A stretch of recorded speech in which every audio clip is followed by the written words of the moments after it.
திருமண அழைப்பிதழை முதலில் யாருக்கும் கொடுக்க வேண்டும் என்று தெரியுமா? கண்டிப்பாக கட்டாயமாக இதை அனைவரும் தெரிந்து வைத்திருக்க வேண்டும். திருமண அழைப்பிதழை முதலில் விநாயகருக்கு கொடுக்க வேண்டும்.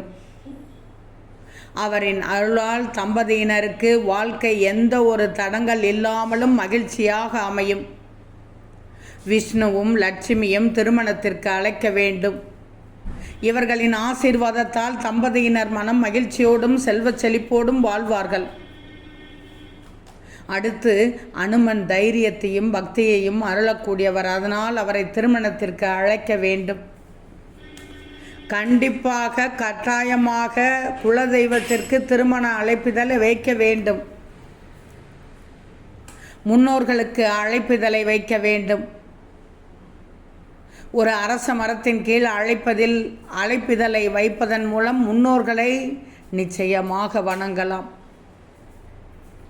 இத்தனை பேருக்கும் திருமண அழைப்பிதழை வைத்தால் சீரும் சிறப்புமாக இருப்பார்கள் தம்பதியினர்.